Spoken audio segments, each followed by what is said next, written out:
I thought about what I would say tonight. I usually have a lot to say, as you know. And I didn't come up here to attack anybody's credentials, anybody's voting capabilities. But I thought long and hard, what do these agenda items mean before you today? What do they mean for the district going forward? What do they mean for the oath you took at the beginning of your terms to what you would uphold in our district? To come in here and see barricades and police officers, and it shouldn't be this way. We're a community, and I think everybody here, we all want the same thing at the end of the day. I wasn't going to talk about the barriers, but you sit down and immediately you feel like you're in some ball pit, and there's this animosity between the public and this board. You have a very important decision amongst you tonight. Quite frankly, I've been in discussions with the State Department of Education, the county, and other areas, and I wonder why this vote and this public meeting didn't happen at the first extension, because apparently, or according to the State Department of Education, at every 3-month increment, there is supposed to be an open public meeting with a resolution to extend the contract. I don't know why it didn't happen in February, but perhaps someone could shed some light on it. But I think you all ask yourselves tonight, and you can smirk and you can intimidate, doesn't matter to me. What it comes down to at the end of the day is, I think there was a woman here earlier that said about conflicts. You know if you're conflicted.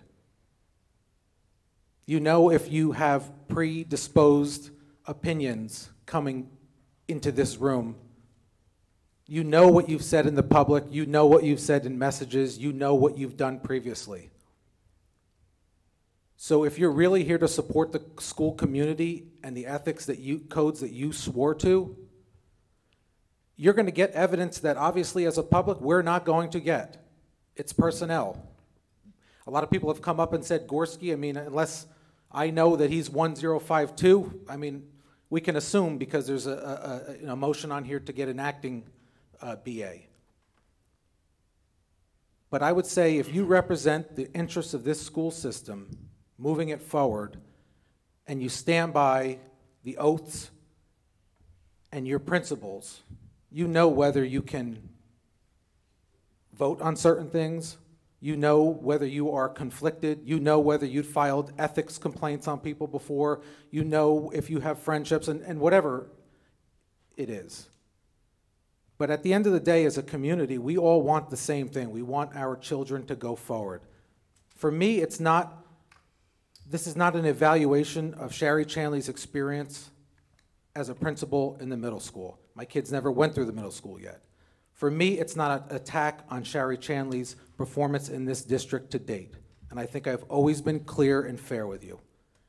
It's about Sherry Chanley in the role of acting superintendent, whether she will become permanent, and it's whether or not employee 1052, which can be applied by the agenda, it has committed such egregious crimes, violations, errors, that you feel it's necessary to take a tenured person out of their position.